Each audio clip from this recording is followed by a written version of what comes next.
There was another deployment in 502F status after January 6th, in which many thousands of National Guard were deployed to the Capitol. And again, it's important to recognize that these folks remain in their state status. So when you have 20,000 National Guard at the Capitol, those are National Guard who are not responsible to the president. They're responsible to their state governors. It's the Lawfare podcast. I'm senior editor Scott R. Anderson. For today's special episode, I sat down with the contributors to a special series on the dangers of deploying the military on U.S. soil that we recently published on our website, which examines the growth in domestic deployments of the U.S. military and what it may mean for U.S. national security moving forward. The American public is certainly less averse to the idea of deploying the military domestically than the military is, but they would still probably rather see a more local and more law enforcement response if possible. Over the past several weeks, Lawfare has collaborated with our friends at Protect Democracy to publish a special series of articles on an important topic, the increasingly common practice of deploying the U.S. military domestically, on missions ranging from national disaster relief to supporting law enforcement. Both presidents and governors have pursued domestic deployments more often and for an increasingly diverse range of activities in recent years, pursuant to a complex set of legal authorities. But the practice could have underappreciated consequences for other important interests, including U.S. national security. For this episode of the Lawfare podcast, I sat down with the contributors to the special series to discuss some of their key findings and analysis. Before I did so, however, I was joined by Alex Tausanovitch, the policy advocate at Protect Democracy who has played the lead role in organizing the series, about why he and his colleagues think this topic is important and how they chose to structure the series the way they did.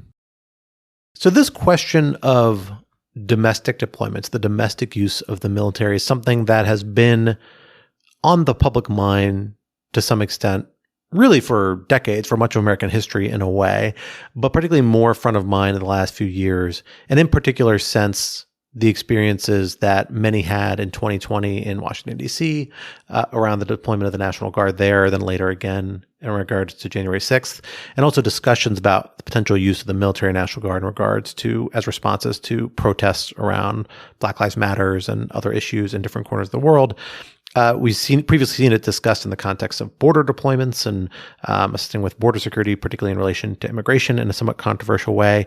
We saw soldiers deployed in ways during the pandemic in which they'd kind of never been used before. Now we're seeing them deployed in the context of hurricane relief in various corners of the country, particularly among National Guard units.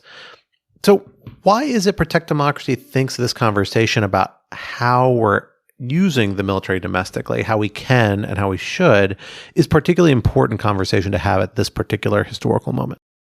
Well, I think what people need to understand in general is that deploying the military in the United States on U.S. soil, it's a pretty serious thing, and it should be done with care and with caution. And the reason that we're talking about it now is that there has been a lot of conversation about using the military more routinely and for more non-traditional roles. So, for example, former President Trump has talked a lot about using the military to break up protests, enforce immigration laws, and police major U.S. cities. And we've even seen governors of both parties using the military for more and more non-traditional roles. And the reason why we're concerned about this is that the military has a pretty important job to do. They are supposed to protect the United States from our external adversaries, and their primary training is in overseas combat. And so we don't want to distract them from that job if we can avoid it. We really need to make sure that we're making wise choices about how we use the military, which is not to say that we should never use the military in the United States. There are some traditional roles which make sense to have some support from the military, and disaster relief is one of those traditional roles. But we need to be careful that we don't start using the military as a one-size-fits-all solution for domestic problems. So how has that perspective, this kind of set of concerns, informed how you all approach this series of essays that we've published in coordination with you? What sort of questions did you want to address through this series? What kind of issues did you want to bring to the fore? And how did you frame it in a way to try and inform what you hope will be the conversation around these issues moving forward? The overall question that we are trying to answer in this series is, what are the considerations that someone should take into account when they're trying to be thoughtful about how to use the military and when they think of the military as a limited resource? So there are a couple different sets of considerations, I think. The first set of considerations is legal. What are the actual guardrails? What do the laws say? How is the use of the military reflect our Constitution and our separation of powers? And so there are some broad authorities for the president to use the military in the United States, but there are also a number of restrictions that are there for very important reasons. The second set of considerations are practical. As I said before, the military is trained for a specific role. They're a limited resource. And so we need to be careful both that we don't misuse that resource and that we also don't put the military in situations that they don't want to be in and that aren't good for the American people for them to be in. So Protect Democracy, the organization you work for, frequent friends and partners of ours here at Lawfare for a variety of projects, you guys come at these issues from a unique perspective, a perspective of an advocacy organization focused on democracy, but also very consciously nonpartisan and particularly with kind of a long view about what democracy means in a variety of sort of dimensions. And you always think about these things, at least in my experience, and I'm sure this is no different in terms of impact. How do we drive a conversation towards a particular outcome? Talk to us about this series in regards to those approaches. How does Protect Democracy see its role in regard to these issues? And who are you trying to reach with this essay series? Who are the people that need to think about these considerations most seriously, who will benefit the most from the sort of informed analysis that we've tried to bring together in the series? As you said, Scott, Protect Democracy is principally concerned with the long-term health of our democracy and our institutions. And one of the issues that we've worked on a lot is making sure that we don't have abuses of executive power. So that's sort of our entry point to this issue, is that the Constitution provides for separation of powers. Congress and the president both have roles when it comes to uses of the military. And we need to make sure that those roles are accountable to the American people and that there isn't excessive use of the military in ways that both threaten democracy and also undermine the military itself. And so I think the main audience for that message is people who are in government and the military and working on our national security, who may be in a position to advise on or execute a domestic deployment. Those are the people who really need to understand all of these different reasons why we should have exercise caution when we do that. But of course, if we start seeing more routine uses of the military on American soil, that's going to be something that's going to impact all Americans. And so this is an issue that everybody should be aware of. My first set of conversations on domestic deployments focused on the complex constellation of legal authorities that shape how the president and others can and can't make use of the U.S. military within the United States. To get to the bottom of these tricky authorities questions, I was joined by Laura Dickinson, a professor at George Washington University Law School, Joseph Nunn, counsel in the Liberty and National Security Program at the Brennan Center, and Chris Mirasola, an assistant professor at the University of Houston Law Center. Laura, let me start with you to set up what are really the foundational elements of this conversation, because we are, of course, talking about the law around a pretty complex and contested concept, which is this idea of using the military domestically, domestic deployments. And this is an issue, a concept, a concern that was not foreign to the framers who authored the Constitution, which has the base parameter rules that, of course, this whole area of law is built on. Talk to us about what the constitutional framework is for domestic deployments and what motivated that framework and what we think the framers intended with it.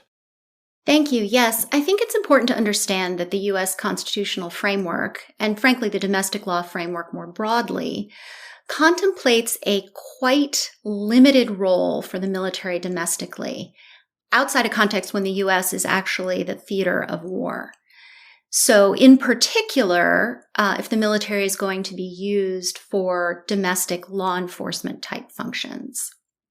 And this really grows out of our history, as you say, our reaction to the oppression of the British colonial forces. And I think it's captured, for example, in a U.S. Supreme Court case in which the court said the fear of military intrusion into the civilian affairs has become part of our cultural and political institutions. And what does that mean for the constitutional text and structure? Well, if we look at the Constitution, the president in Article 2 has some limited inherent power, in particular with respect to war through the Commander-in-Chief Clause and related clauses. And the U.S. Supreme Court has interpreted the Constitution to give the president some very limited emergency powers, inherent emergency powers. But mostly we see the Constitution giving power to Congress in Article 1 to regulate the U.S. armed forces as well as the militia, to fund the armed forces, to call forth the militia, and of course the power itself to declare war. Another important constitutional provision is Article 4, Section 4, which states that the federal government must guarantee to every state a Republican form of government and protect against invasion, and if requested, protect against domestic violence. The other thing I would note is that the Bill of Rights applies, and if the military were used domestically, those rights protections would be operable. So when we talk about this constitutional framework, a couple of terms jump out that can be a source of a little bit of confusion. And the one that really stands out is militias. This is a concept that people don't think about in terms of the standing military in that terminology anymore. But it really is an essential aspect of this legal framework we're going to be discussing today. Chris, let me come to you on this, because I know you cut your teeth in your legal career for a good part in the Department of Defense. Talk to us about what the current structure of the military is and how it maps onto this constitutional framework, particularly around this concept of a standing army and the militias. How does that relate to the military we see today and that we're talking about being involved in potential domestic deployments? Fantastic. Yeah. So, right, we can think of the military forces as existing in two buckets that kind of stem from some of the clauses that Laura was just talking about, right? So, on the one hand, we have the federal military, right? That we're thinking about the Navy, the Marines, the Army, right? The Air Force. These are the folks who we might call active duty military personnel, right, who are under federal command and control, meaning that they ultimately are responsible to the president as commander-in-chief, right? This is the standing army that, again, Laura was just talking about, where we have this historical concern, right, about the size of this professional military force, right, under federal control, kind of within our constitutional history.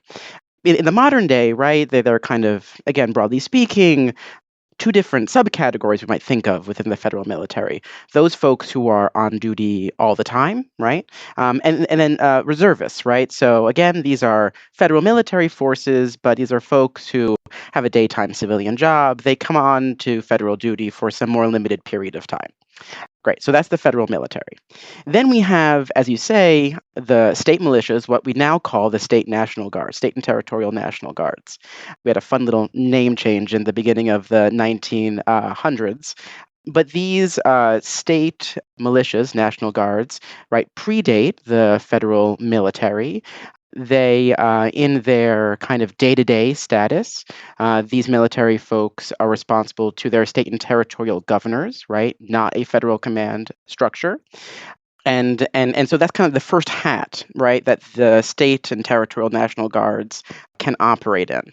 They can also be federalized, right? So they also exist as a reserve component for the federal military. So there are a number of statutory provisions that allow various executive branch officials to bring state and territorial National Guard folks into federal duty. So essentially, you take someone who was in the state militia and make them a part of the regular federal army, right? Responsible to a federal chain of command.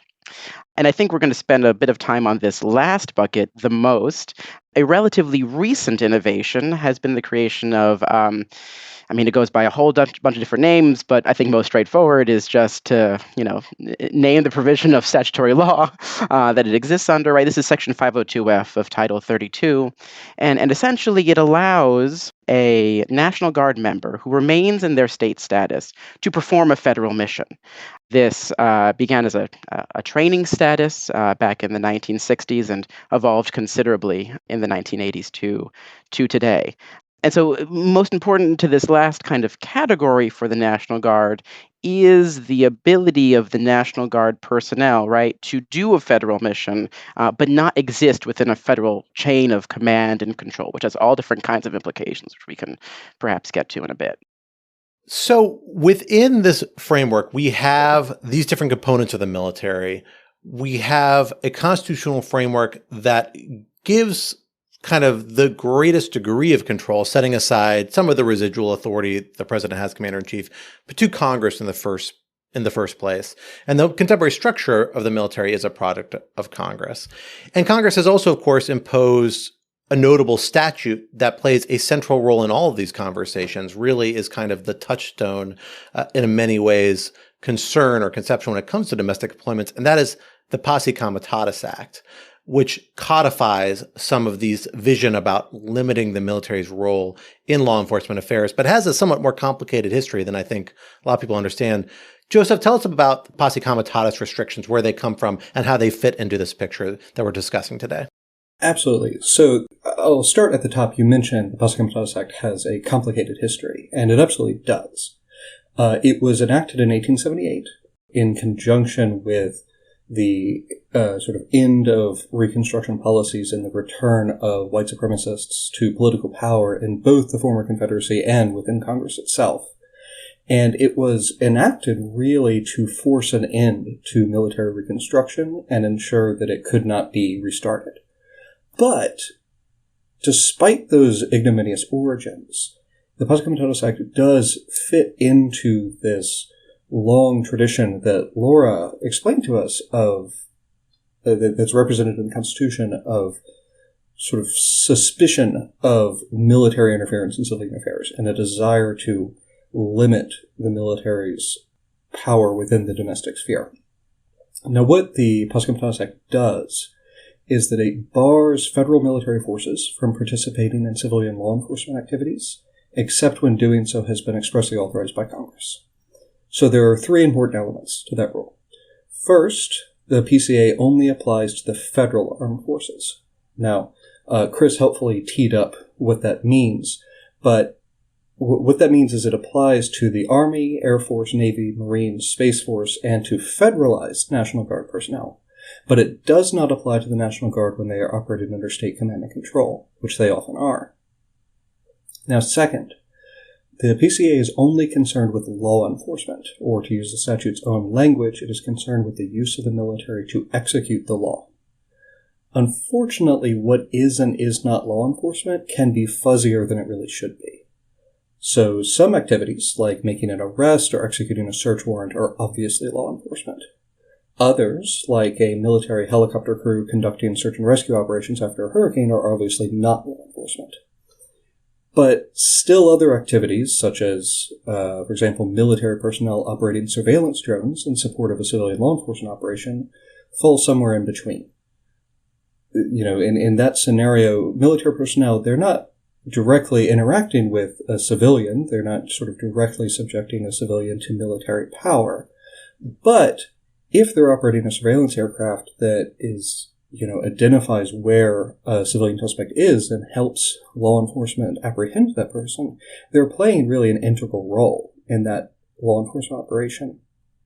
So there's a gray area, and within that gray zone, the principles for determining what constitutes law enforcement are less clear than they should be. Now, the third important element. Federal military forces may participate in law enforcement when doing so has been expressly authorized by Congress. That was wonderfully comprehensive. I would just say, in terms of figuring out what is law enforcement and what is not, courts have used different approaches, but one framework is it regulatory or prescriptive?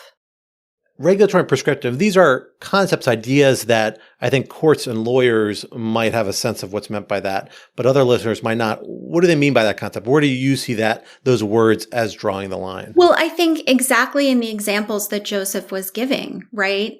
If the military is kind of in a supportive function, supportive to law enforcement, but not enforcing regulations or prescribing conduct, then they're not doing direct law enforcement. They're providing a supporting role. And so they wouldn't cross the line. And to just, if I could quickly add on to that, the courts have also, there are two other tests that the courts have come up with as well. The first is whether civilian authorities have made a direct active use of military personnel and law enforcement. And that is really capturing that first example I gave. If you have military personnel who are, themselves making an arrest or executing a search warrant, that's what is contemplated by a direct active use. The third test is whether military involvement pervades a civilian law enforcement operation, which that one, like so much in this space, is a little bit nebulous, but it's essentially contemplating a situation where military involvement is so pervasive that the military is kind of exercising influence over the decision making of civilian law enforcement personnel and over the sort of course of this law enforcement operation, and maybe even sort of initiating it more so than civilian authorities. So the key exception to this Posse Comitatus restrictions, at least the statutory variety, as Joseph has already flagged for us, is the Insurrection Act. The Insurrection Act is a law a lot of Americans have heard of, a lot of listeners, certainly the Lawfare podcast, have almost certainly heard of. It's got a lot of public profile, but at the same time, I don't think fewer people understand both where it comes from and what the actual contours of the law are. Laura, your contribution to the written published series that this podcast conversation is capturing and discussing really focused on the Insurrection Act and the way it should be understood. Walk us through that a little bit in your arguments. Where does it come from?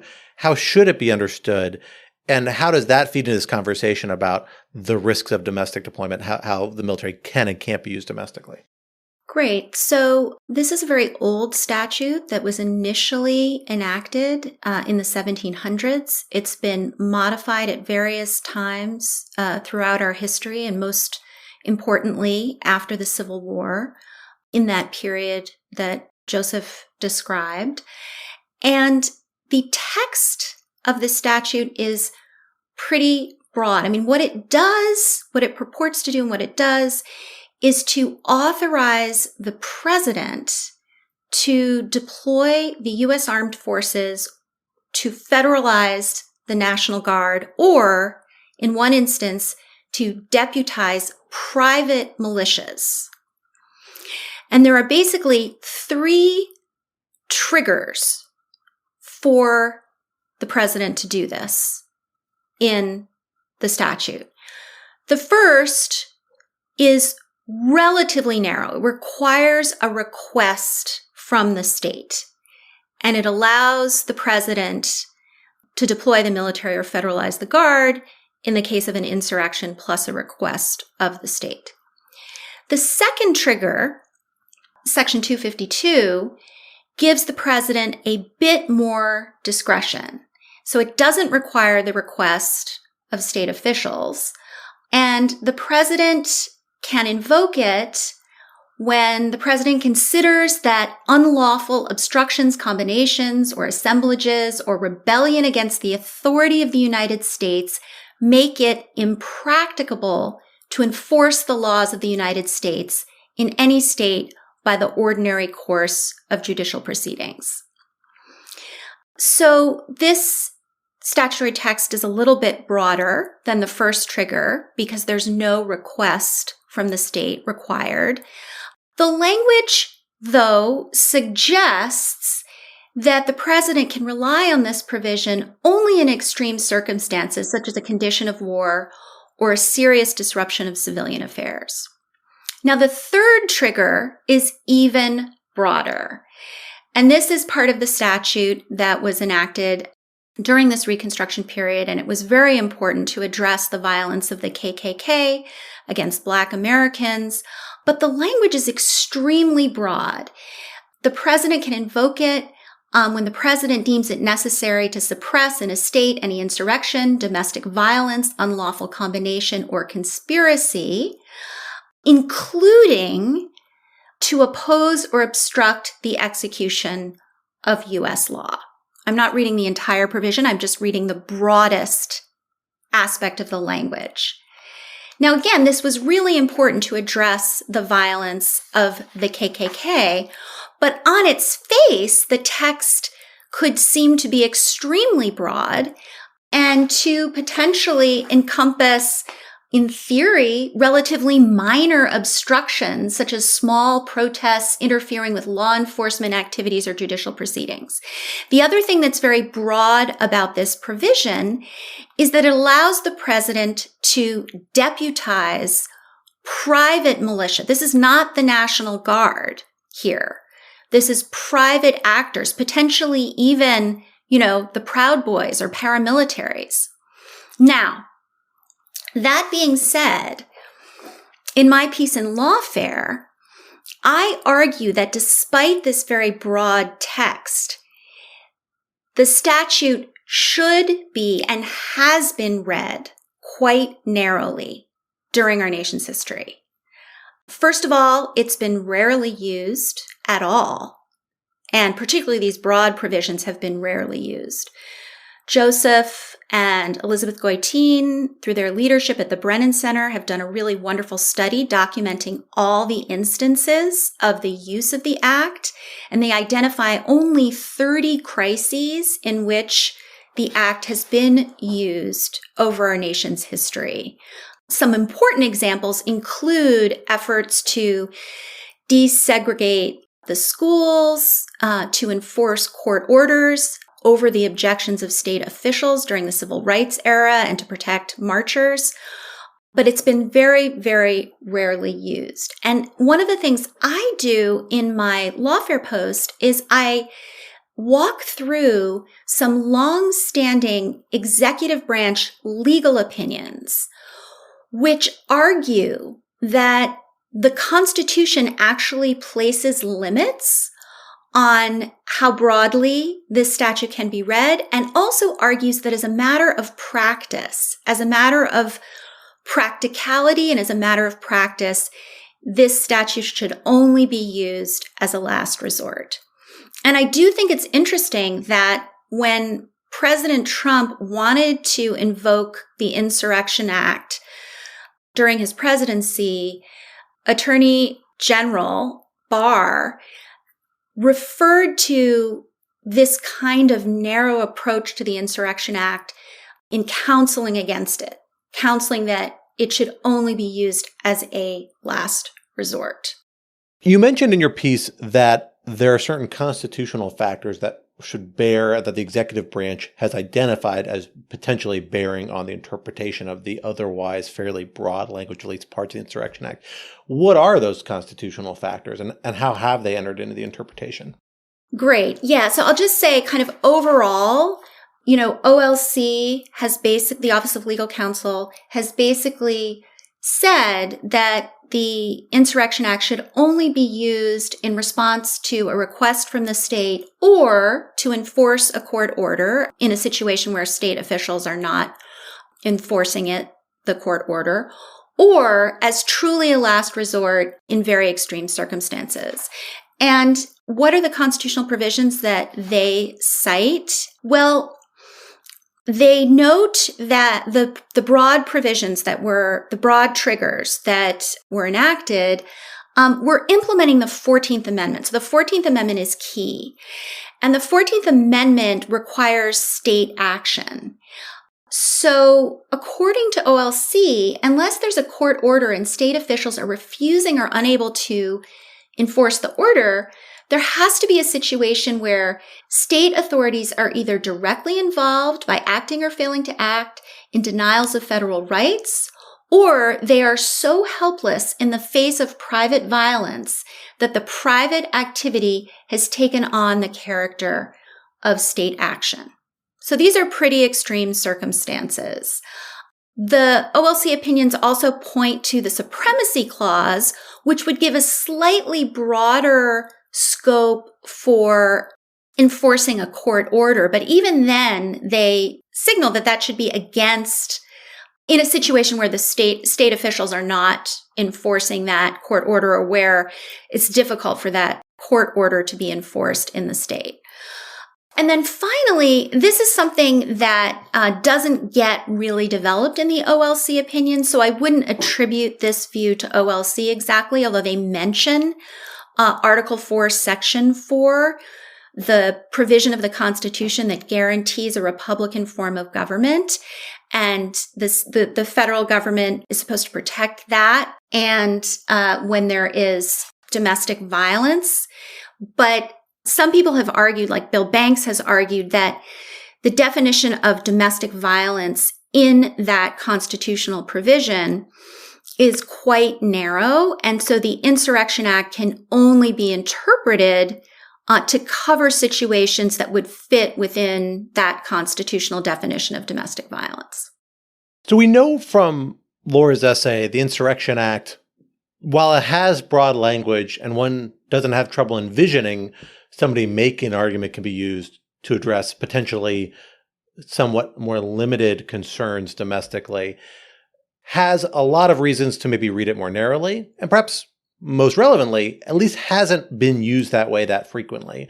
And certainly at the current moment, 2024, we're at a point where we have not seen the Insurrection Act actually be invoked in decades, I don't believe at this point.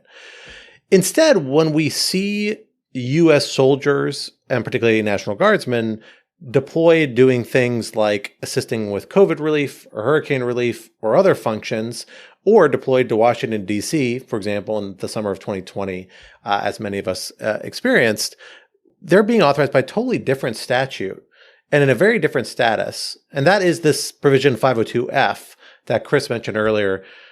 Joseph, your contribution to the series focuses on Section 502F. Talk to us about this provision that I don't think a lot of people had heard of, certainly before 2020, and probably don't know much about now.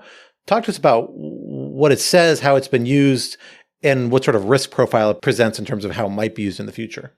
Sure. And the fact that 502F is so obscure and so many people have not heard of it is, in fact, part of the argument, in a way, for why this provision can't possibly mean what the Trump administration seemed to believe it meant. So, as Chris teed up earlier, Section 502, looking at the broader statute, is the principal statute that authorizes what's often called Title 32 status, and for the National Guard. So, as Chris mentioned, the National Guard can operate under state command and control or federal command and control. And state command and control often occurs in state active duty status, where it's state command and control, it's a state mission with state funding, it's state everything. When the National Guard is federalized, you have federal command and control, federal funding, federal benefits, federal pay, everything is federal. In the middle is where Section 502 and Title 32 status come in. So as Chris mentioned, this statute began life in the mid-20th century actually as a tool to facilitate training.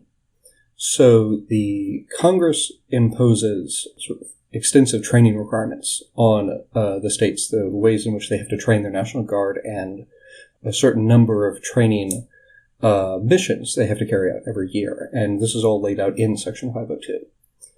So to sort of balance out this burden they were putting on the states, the Title 32 status essentially allowed the federal government to foot the bill for all this training. Over time, the ways in which Title 32 status can be used has expanded. And just to be clear again, in Title 32 status, the National Guard remains under state command and control, but they're federally funded, they're receiving federal benefits. Now, one of the most recent expansions in the way it can be used is an addition to Section 502F. Really what we're talking about is Section 502F2A. But for the sake of brevity, we'll just say Section 502F. And this allows state governors to deploy their National Guard in Title 32 status to support a federal mission at the request of the President or Secretary of Defense. So what this is setting up is state commanded National Guard who are carrying out a federal mission at the request of the President with federal funding and federal benefits. Now, the way that 502F is written doesn't impose any obvious limitations on this. It's fairly open-ended. The statute simply says that it can be used, allow states governor to deploy the National Guard to support federal missions at the request of the President or Secretary of Defense. End of sentence. This language was added in 2006. In the summer of 2020, as you mentioned, the Trump administration used it to ask 15 state governors to send their National Guard into Washington, D.C. to help suppress protests following the police killing of George Floyd in Minneapolis, Minnesota. 11 of those state governors said yes and deployed their National Guard into D.C. over the objection of D.C.'s mayor. This was an unprecedented use of 502F. As far as I'm aware, this is the only time that 502F has been used for these sorts of civil disturbance operations. And certainly the only time it's been used over the objections of the sort of local government in the jurisdiction where the troops were being deployed. In defense of this operation, the Trump administration put forward this essentially unbounded interpretation of 502F, saying that this authorization to support federal missions at the request of the President means it can be used to support any mission the President might request, that there are essentially no restrictions. That can't be right for a couple of reasons. Well, it's true that on its face, the statute is quite broad. The legislative history and the provisions placed within the statutory scheme suggest a much narrower interpretation. As I mentioned, this is a subsection of a statute about National Guard training requirements. This is quite an obscure provision. And this language was added in 2006 after Hurricane Katrina revealed various shortcomings in the federal government's ability to respond to natural disasters, which is one of the National Guard's sort of traditional roles, and also in the context of the National Guard's sort of broadening role in the global war on terror. And it certainly was meant to expand what was possible with 502F deployments. That's absolutely the case. But the legislative history indicates that those are really the two things that Congress was thinking about, was sort of homeland defense type missions that were in the context of the global war on terror and facilitating National Guard responses to natural disasters, which is, again, a traditional role of the National Guard. There's no indication that Congress intended to basically blow a giant hole in the statutory framework governing domestic law of the military, which is what a sort of boundless interpretation of Section 502F would do. Because if, federal mission requested by the President means any mission the President could conceivably request, then there's a sense in which the President no longer has a strong incentive to ever invoke the Insurrection Act if 502F can be used for these sorts of civil disturbance operations. Now, there is an important caveat here as well, which is however we interpret Section 502F, there is one hard limit on what can be done with it. So in Title 32 status, the National Guard, they remain under state command, which means, as a matter of law, they remain state officers exercising state authority. They have not been called in federal service. They have not been made part of the federal armed forces. Now, the states are sovereign entities, and their sovereignty is co-equal and territorially limited. Indiana cannot reach into Illinois and exercise governmental power there without Illinois' consent, because Indiana's power stops at the state line. Well, not everyone listening to this went to law school, but everyone who did go to law school read Worldwide Volkswagen in their 1.0 year, talking about minimum contacts and what it takes for a state court to be able to have jurisdiction over a case involving out-of-state parties. And it's the same reason here. The states are sovereign and their sovereignty is equal. One state is not more sovereign than the other. Put much more simply, U.S. states may not invade one another. So, if a president tried to do what the Trump administration did in 2020 in D.C., in a state, they would run into this problem, where essentially unfederalized National Guard personnel can never be deployed into a state without that state's consent. Two very small things just to add on Joseph's really great explanation of this really wonky area of Title 32. So one is just to kind of reinforce what he said about the broadness of the text. I'm not the first person to say this. When Congress provides extremely broad text, particularly in the national security framework, we not infrequently have a phenomenon similar to what we have right here, which is that the executive branch finds a particularly expansive way of interpreting that text to maximize presidential discretion. So in some ways, Congress shouldn't have been particularly surprised that we are where we are, but it is unfortunate. And second is just to note the bipartisan history of the executive branch making increasing use of this very broad text, right? So you have National Guard deployments in 502F status starting in the Bush administration. This is the second Bush administration that occur in this status, right? And that occurs during the Bush administration. It occurs again in the Obama administration. It occurs again in the Trump administration. They are increasingly large with each iteration. We mentioned, right, the 2020 Black Lives Matter deployment. There is another deployment in 502F status after January 6th, in which many thousands of National Guard were deployed to the Capitol. And again, it's important to recognize that these folks remain in their state status.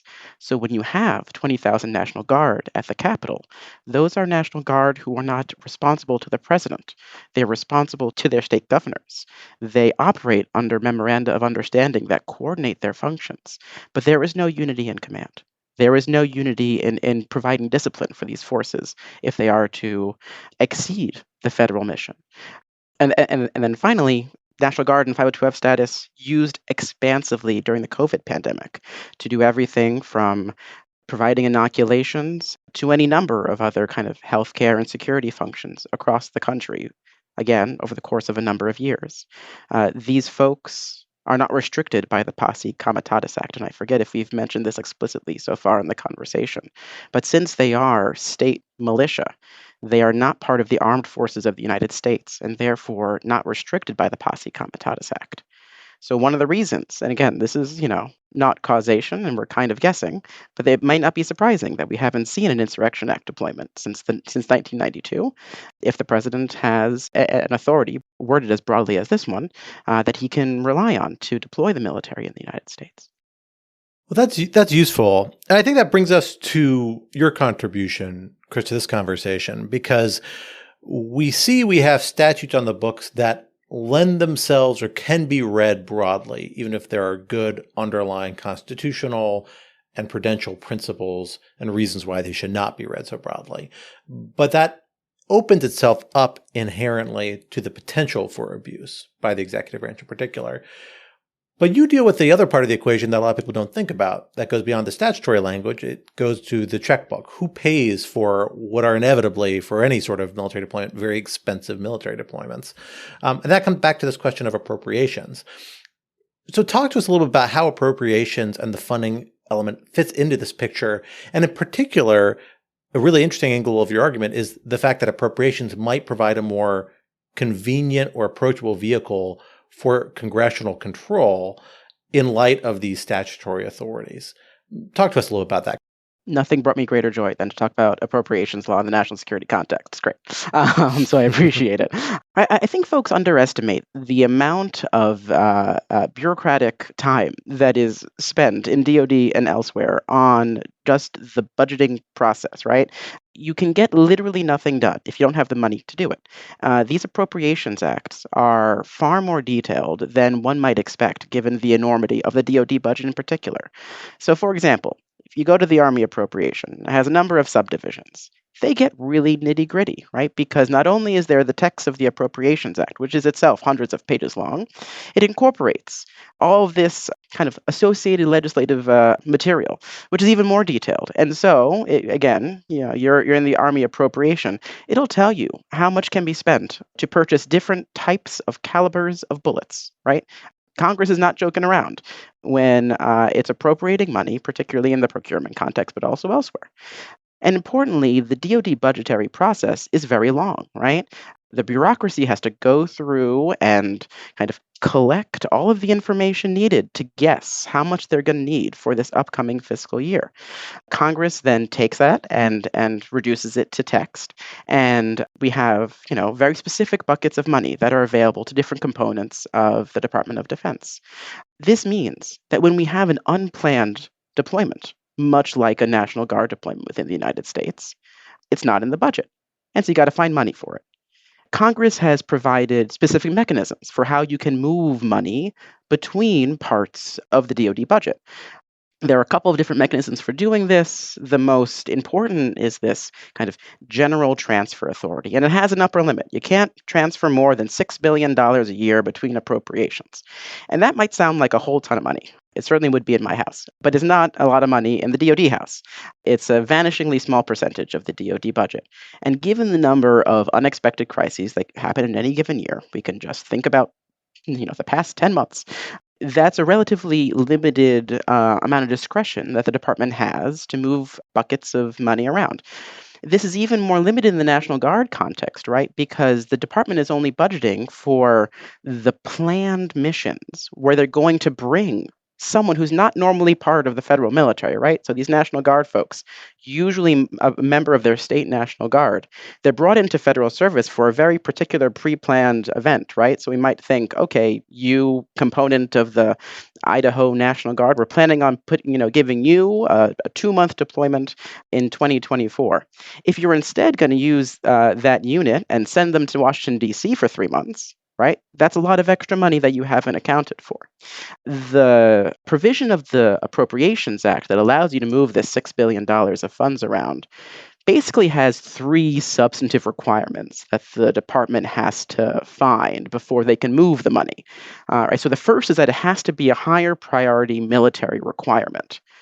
The GAO and DoD have pretty much agreed that this is an area of incredible discretion for the department, and they basically leave it to the Department of Defense to determine whether something is a higher value kind of military requirement.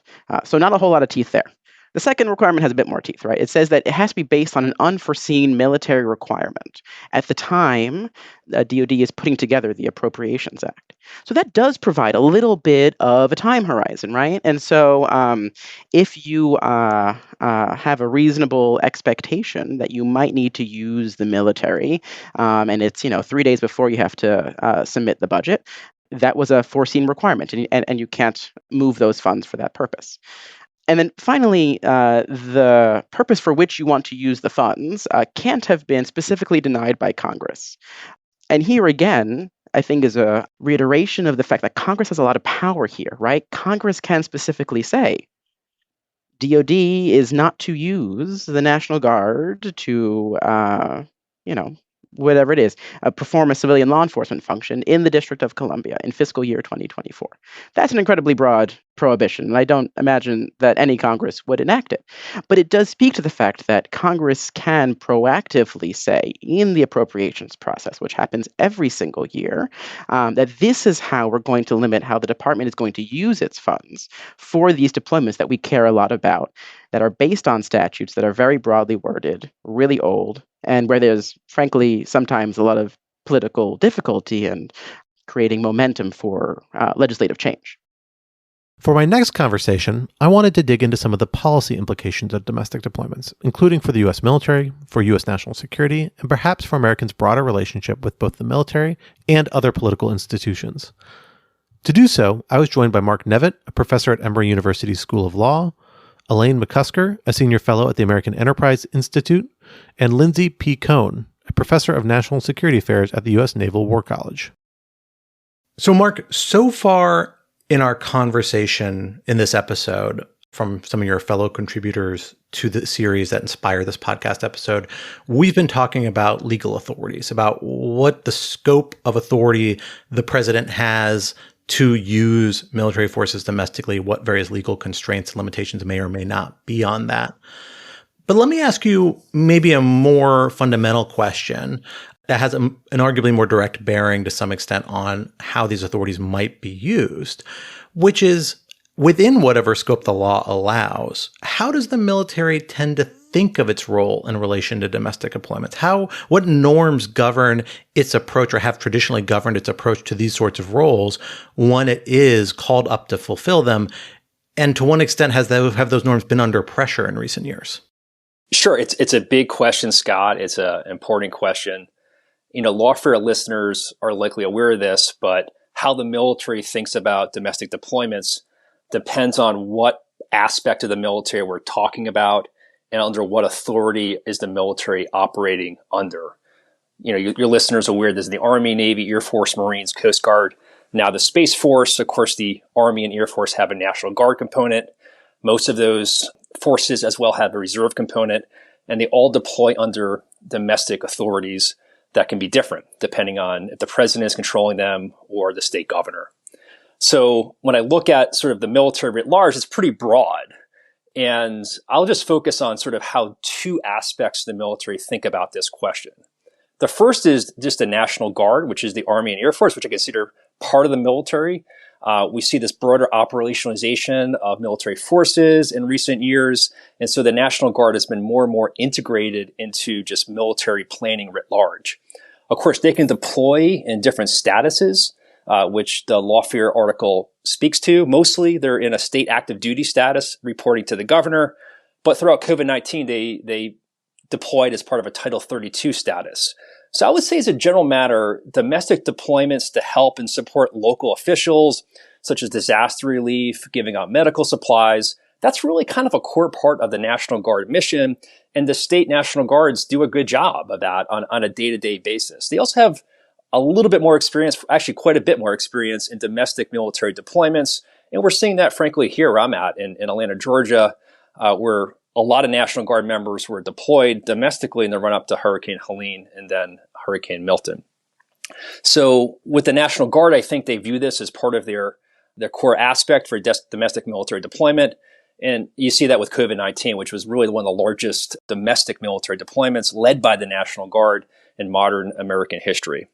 On the other hand, federal military forces, which I consider the Title 10 military, Army, Navy, Air Force, Marines, they're really focused on fighting and winning the nation's wars and defending the United States and protecting the nation's national security and our interests broadly defined to provide for the common defense. And both Lindsay and Elaine have really written eloquently about this. Of course, they are ready, these federal military forces, to conduct what's called defense support to civil authorities or civil defense operations, but they're very closely analyzed and scrutinized, and those requests normally flow from local officials up the military chain of command. As a general matter, and my Lawfare article highlights this, there's sort of a strong historical reluctance for the military to get overly involved in civilian matters, particularly for the civil defense operations, particularly when they're asked to do sort of law enforcement type operations. And you see this pretty consistently through recent American history. Congress wanted federal military forces to play a bigger role in counter-drug operations, as well as during the Los Angeles riots in 1992, when the Marines were really called in to the streets of Los Angeles. And there's a strong pushback from the commander where he did not view his mission as fighting Los Angeles, crime during that time. So that's a long way of saying, Scott, I think the National Guard views this completely differently from the federal military forces, particularly when the federal military forces are being deployed in a law enforcement capacity. So that's an incredibly valuable kind of sense from someone who, of course, has spent a good part of their career in the military, as you have, Mark. But Lindsay, let me come to you to another part of the variable here, which is what we know kind of on the aggregate about how people view these deployments. Because, of course, the military's framing and approach to these issues is a major and significant variable about how authorities might be used. but so are the views of political leaders and to some extent the broader public. It sets the political parameters, political constraints on how leaders may use authorities that allow for domestic deployments. What do we know about how the public at large and different important elements of that public view this question of domestic deployments and the use of military within the United States? So before I begin, let me make clear that I am here in my personal capacity as an academic who studies these things. I am not speaking on behalf of the U.S. Naval War College, and my views do not represent the War College or any other organ of the United States government. First, if I could, I would like to add just a couple of points to the excellent points that Mark made. One is a historical point and one is a normative point. The historical point is that, Mark made gave a great explanation of the distinction between the active forces and the National Guard, and then there's also the reserves. I think it's also important to understand the trends over time in how these forces have been used. So in the 19th century, you actually saw significant amounts of deployment of the federal military forces for domestic purposes. But beginning towards the end of the 19th century, the early 20th century, what you start to see is a proliferation of state and federal level law enforcement agencies that did not exist earlier. So the role of the active military in responding to domestic occurrences starts declining then. And then in 1903, you have the Dick Act, which is what incorporates the state militias as the National Guard as Federal Reserve components. But the Dick Act specifically says they can be used domestically if the president is not able to deal with whatever it is with the forces already at his command, which are the active forces. So for several decades there, the National Guard were normally not federalized for domestic purposes. That started happening in the 1950s, after World War II, when what you had was significant conflicts between what the governor of a state wanted to do and what the president wanted to do. And the president, then Eisenhower, and then Kennedy and Johnson, tended to federalize National Guard forces in order to get them out from under the control of the governor. But what that also meant was that you had a significantly increased trend of National Guard being the ones doing these domestic deployments rather than the active forces. And so what we have now is really about 120 years, maybe even more than that, of a declining trend of using the federal active duty component for these kinds of missions. And I think that's helpful historical background to the situation that Mark laid out. The normative point is that there's a very recent article by Colby Hansen and Orsten Knuppe that did a survey of active duty military officers at the U.S. Naval War College, asking them about their opinions about these kinds of deployments. And what they found was that these are all officers, most of them senior officers, and they were strongly against having the active duty forces deployed for domestic law enforcement purposes. The scenarios were all protest and unrest, not pandemics or disasters. And what the authors of this study found was that this was stemming from a very, very deeply socialized set of professional norms where the military officers felt that this was not their role. They were much more in favor of using the police. Now, to get to the actual question you asked, how does the public feel about this? The public is actually significantly more accepting of using the military domestically than the military are.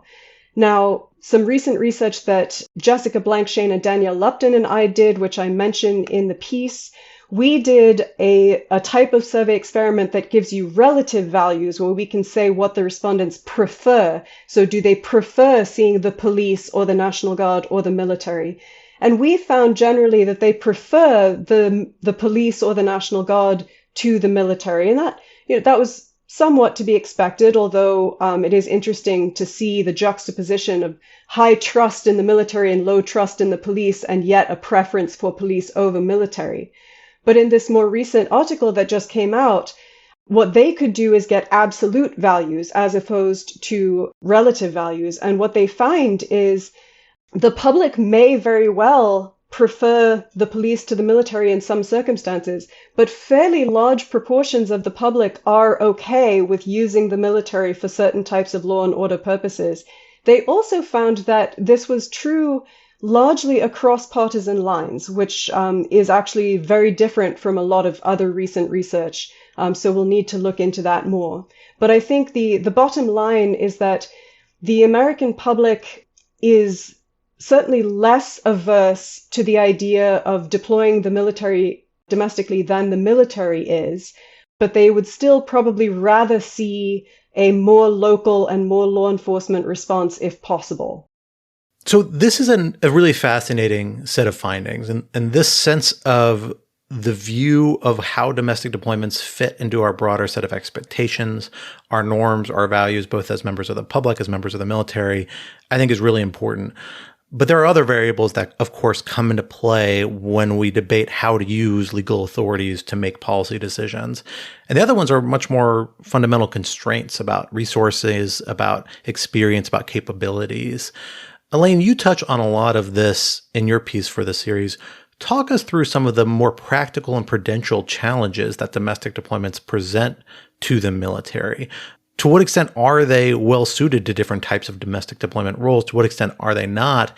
And how much does the current resourcing and training and other capabilities picture of the U.S. military or components of the U.S. military fit with the potential for more demand and a more diverse array of domestic deployments in the future, as some people suggest might be on the horizon? Yeah, really good question and really interesting topic. And I think that I start with the idea of core functions because I think that's important in understanding the practical challenges that we face. And by core function, I mean what the military is expected to do and what only it can do. And Mark mentioned this earlier as well. I mean, the stated mission of the military is to provide the military forces to deter war and ensure the nation's security. And this is how the military builds its plans and how it decides what equipment and training it needs and how it puts its budget estimates together. So when you put in emerging or other missions that are not part of this core function, it distracts resources and, attention from what the military should be doing and what we expect it to do and what only it can do.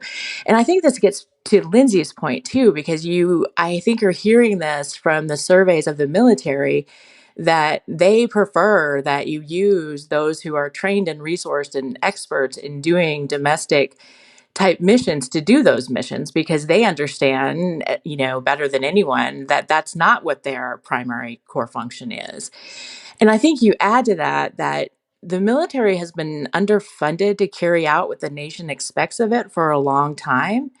And so we have to consider this before we look at emergency requirements. In fact, over the last 3 years, the nation's most senior military leaders have listed shortfalls totaling more than $64 billion for the equipment, the infrastructure, and the training that it needs.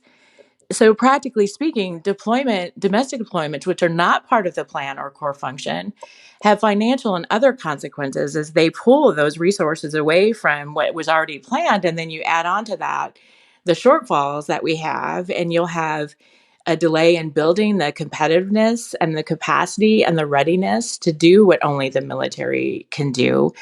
And these shortfalls have real impacts. When we delay programs or we don't do what we plan to do, we can increase the cost of programs. We can impact the industrial pace and the supply chain and, sort of their capacity and their vulnerabilities that already exist. We can have lost and delayed competitiveness with our adversaries, as I mentioned. And as you mentioned, we can also have training accidents. As a matter of fact, in 2023, we had 33 fatalities from training accidents that stem in part from some of the things I'm mentioning, where we have delayed training because we have unpredictable funding. And that comes from, this situation we're in where we have continuing resolutions every year, and we don't really even start our planned programs for at least 3 months of the fiscal year.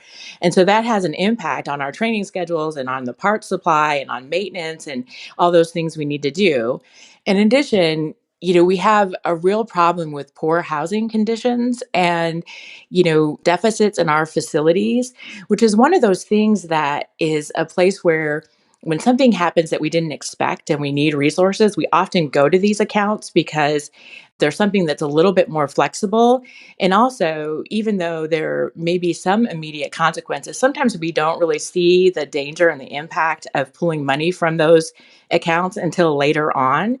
But over time, it accumulates. And now we're seeing where, we have barracks and military housing and family housing that have all sorts of problems. Some of them, just in terms of like, cold water and mold and those sorts of things. But others are real like safety and fire hazards. So I think we have to really consider all of these aspects when we talk about potentially diverting our military to do the things it hadn't planned on doing. So, Elaine, this question of resourcing of capabilities really is only relevant when we think about objectives or challenges. What is the military supposed to be doing? And for our national military, that really relates first and foremost to national defense and to the threat environment it's facing, or strategic environment. We are in a moment of flux there to some extent, or perhaps we've just gone through a moment of flux. We see pretty strong bipartisan consensus around the idea that we're in a new era of strategic competition.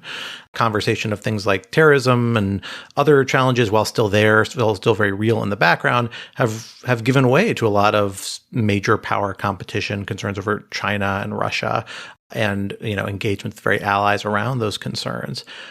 What does these resourcing questions, this fit question about domestic deployments and the resource strain, how does that relate to those broader strategic challenges in the environment we're operating in? Does that, in your mind, make these questions about capabilities particularly important as we weigh potential domestic deployments? I think it absolutely does. And it gets, again, to the concept of what our core functions are for the military and what we're expecting our military to do and what only it can do. And then you put that in the context of sort of the global threat environment and the national defense strategy and the national security strategy, which all outline those things that we're expecting our military to do and those things that it plans and budgets to do. Now, we already talked about the fact that there's plenty of shortfalls in developing the capabilities and capacity and posture that we need to accomplish those objectives. But we also have a couple of recent bipartisan commissions that have really, I think, emphasized the threat environment we face. So the National Defense Strategy Commission of experts said recently that the threats the United States faces are the most serious and most challenging the nation has encountered since 1945 and include the potential for near-term major war. And they also found that in many ways, China is outpacing the United States and has largely negated the U.S. military advantage in the Western Pacific. And one thing I didn't mention earlier when we were talking about shortfalls is that the industrial base, and particularly the shipbuilding and submarine industrial base, has really fallen behind. As a matter of fact, intelligence reports unclassified recently told us that China is really very much a shipbuilding and shipping nation and has 230 times the capacity for shipbuilding than the United States. And so when you combine that with another of our commissions, our Strategic Posture Commission, made observations also recently that today the United States is on the cusp of having not one, but two nuclear peer adversaries, each with ambitions to change the international status quo by force if necessary, a situation the United States did not anticipate and for which it is not prepared. You really want to make sure that the resources that you're putting against your military capacity and capability are going towards those things, because there's not a lot of room for error here in assigning new missions to a military that really has its hands full and trying to do what the nation expects of it now. So we know right now the military is set up to pursue a particular vision of its mission. It has training, it has regulations and rules, a very, very diverse and robust ecosystem of them. And this is a universe that you've navigated, Mark, both as a military lawyer and now as an academic. So let me ask you, how does the military as personnel approach this question of domestic deployments? How well suited are the rules and regulations it has to different types of domestic deployment missions?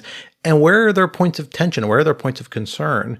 Insofar as we're talking about, resource strain and threats and risks that come at the international plane, there's also a risk in terms of the military's ability to actually execute these missions. Where is the fit and capability there?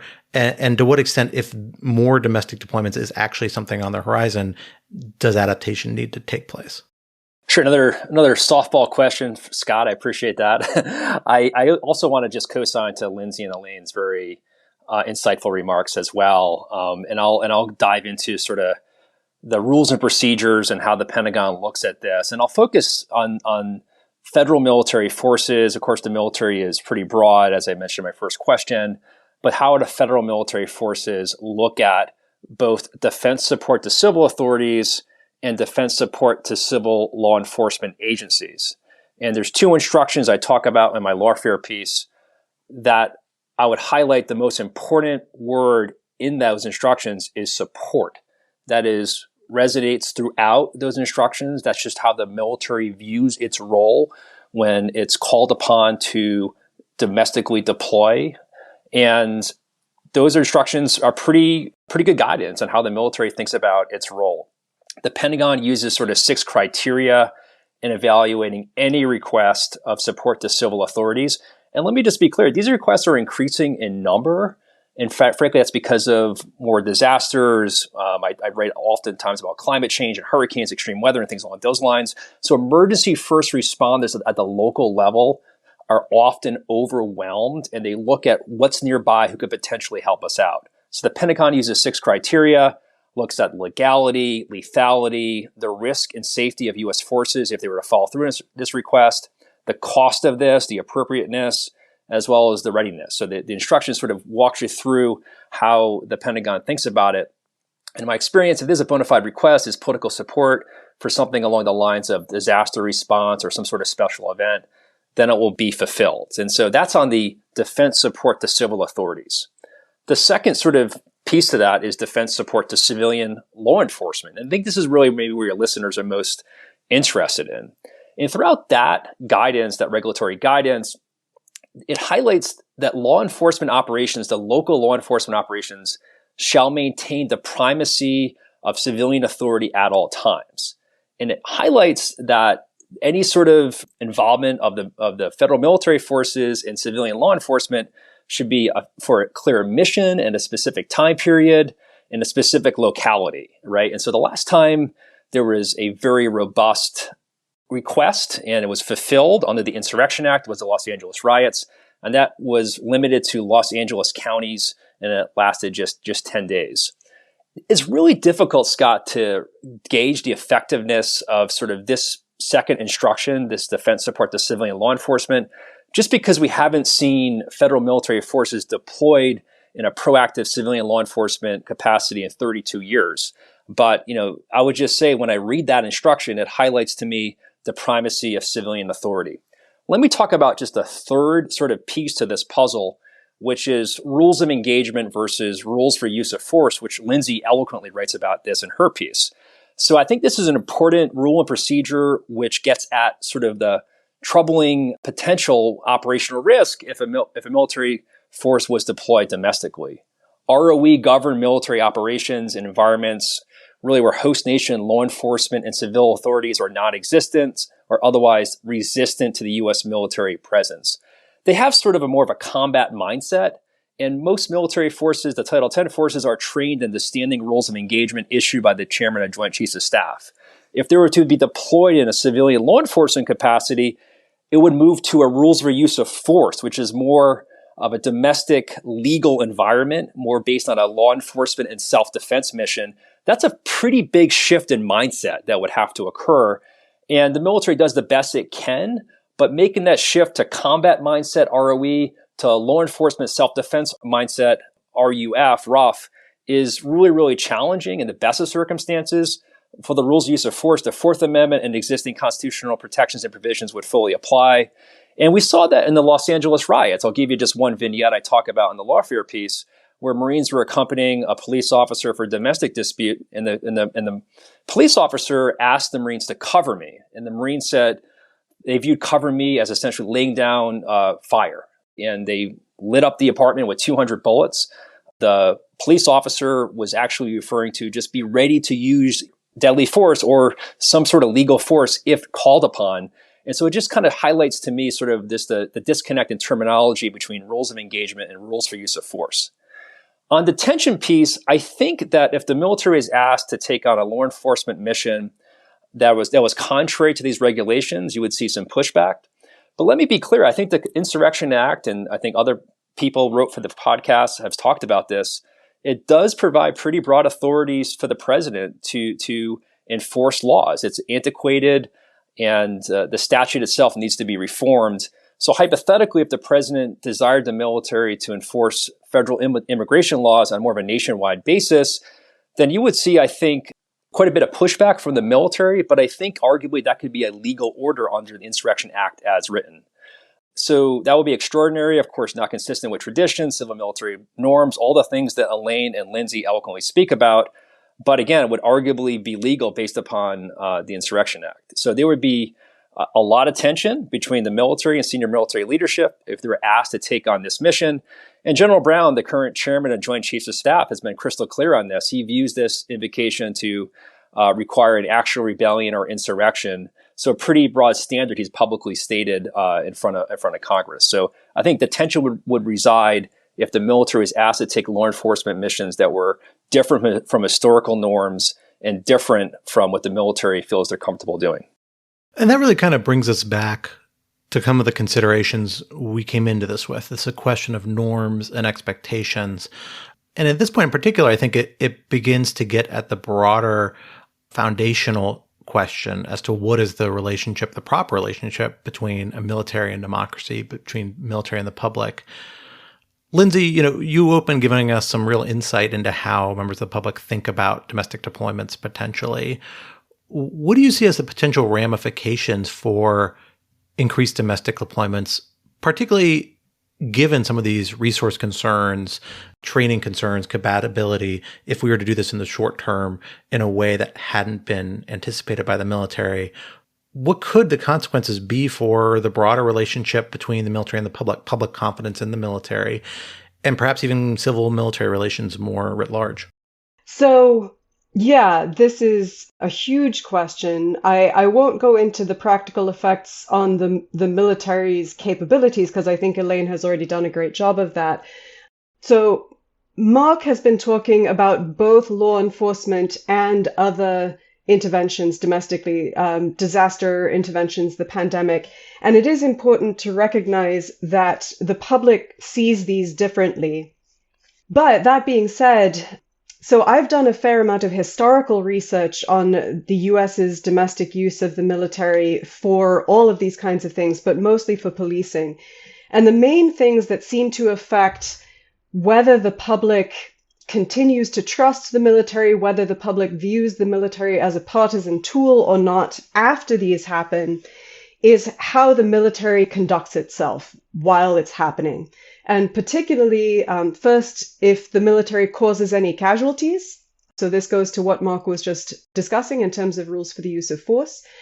If the military appears to be acting in a one-sided manner, that is sort of helping one side against the other in a political sense, that tends to damage public trust in the military. So there are certainly things that if the military performs poorly or in a sort of biased way, that could seriously affect public trust in the military as an institution. But one of the things that I mentioned in my piece is what I think is more likely is not so much a sort of across the board loss of public trust in the military, but a tendency to view the military as a partisan tool.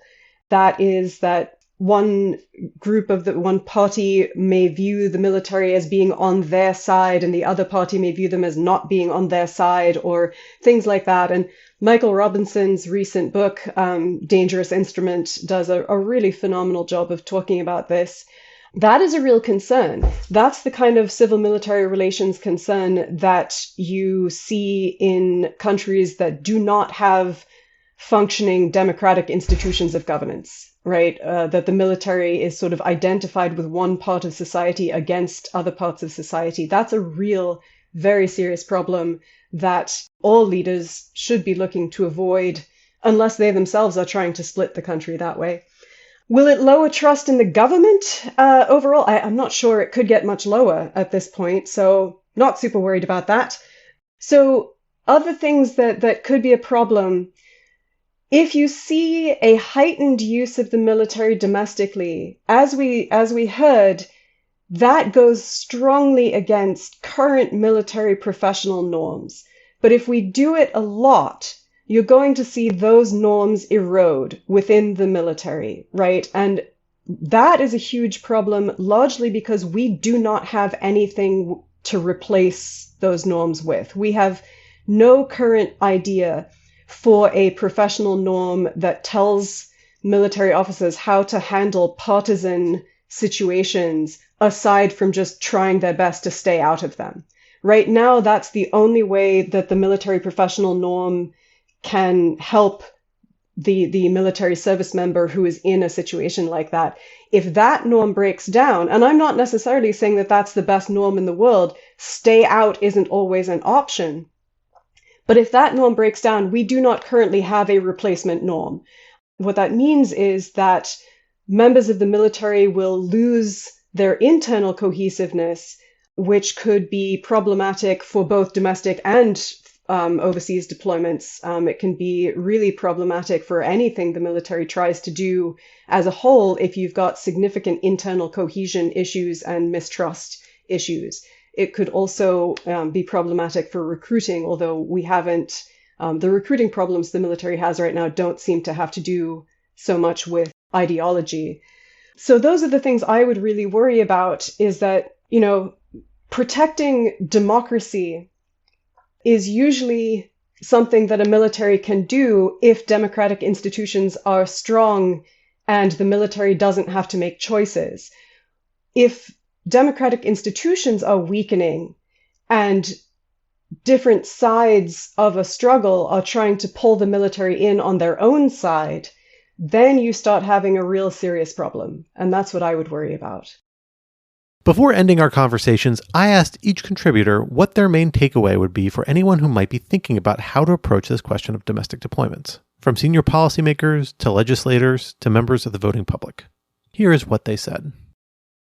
Well, at the Brennan Center, proposing reforms is sort of what we do. And I propose multiple reforms in my piece, and even more in a Brennan Center report I recently published on the Posse Comitatus Act. For right now, I will limit myself to two things. First, I would say that looking at 502F, the statute is broad. There's no doubt about that. But that's not the same thing as unlimited. There are real sort of hard limits on what can be done with this authority. Beyond that, reform does need to happen. Specifically, Congress should look at extending the Posse Comitatus Act to cover state deployments of the National Guard that occur at the request of the President or Secretary of Defense under Section 502F. These really are fundamentally federal operations in crucial ways. This is a situation where military personnel are deployed at the request of the federal commander-in-chief to support a federal mission. They're paid with federal funds. They're receiving federal benefits. The Pentagon even has control over certain important mission parameters, such as whether the Guard personnel are armed. So when the federal government's influence over and involvement with a domestic military deployment is this pervasive, the legal restrictions that would normally govern a federal domestic military operation, namely the Posse Comitatus Act, should apply. Yeah, so maybe just two very quick high-level points. First is just, I think, to emphasize over the course of our conversation the fact that there is an ecosystem of law and practice that has built up over the past 150 years that has, in really important ways, chipped away at what we, I think, have commonly thought of as a restrictive legal environment and presented a number of loopholes by which the president and the executive branch can use the military in potentially really problematic ways. And as we're thinking about reform, it's important that we keep this kind of whole body of law in mind because they have these, I think, as we've seen, sometimes quite problematic interactions, most certainly in ways not anticipated by any of the enacting Congresses for these different statutes. So that's point number one. And the second point is that as we're, again, thinking both about reform efforts, but also, within the executive branch, only some of these statutes require any kind of transparency to the public about the purposes or the scope of these domestic deployments. The Insurrection Act is one of those kind of provisions of law that require a degree of transparency, but that is not the case for the majority of the exceptions to the PCA that are out there, or indeed any of the constitutional exceptions that the executive branch has asserted over the past 100-odd years. And so I think an important part of this conversation is making the purposes and the scope and the duration of domestic deployments transparent to the public, particularly at a time when we're concerned about misinformation, and especially as we get to the kind of critical moment in our election season. I think it's something that we can think about both in the reform process and also as folks that are executive branch officials are thinking about deployments, in the coming months.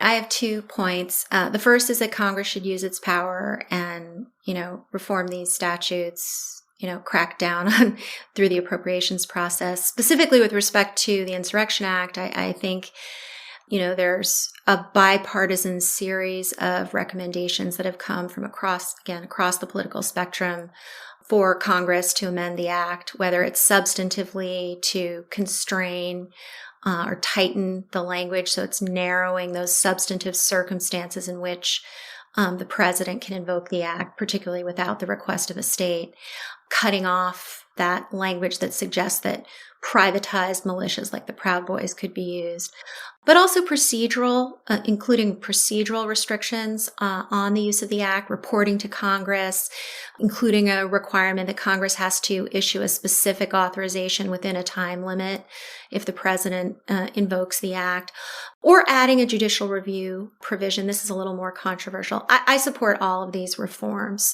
So I think Congress should use its power here with respect to the Insurrection Act and some of these other authorities.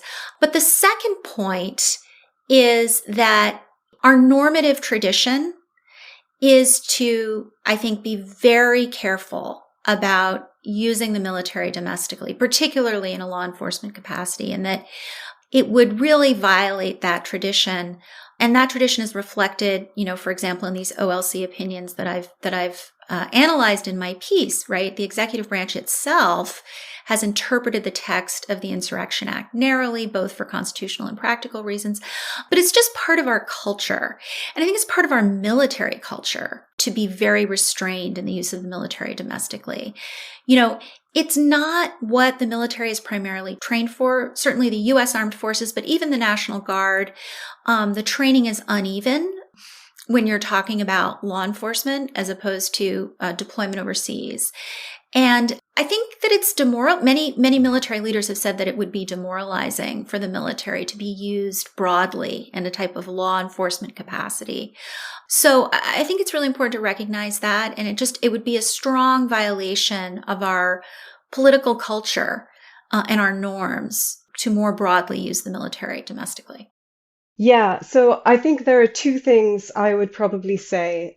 One is that the military is a reactive measure, not a proactive measure. And if what you have is problems with natural disasters and pandemics and domestic unrest, I would say you're much better off investing in solving those problems than you are in deploying the military to deal with them, especially given all the things that Elaine talked about and that Mark talked about.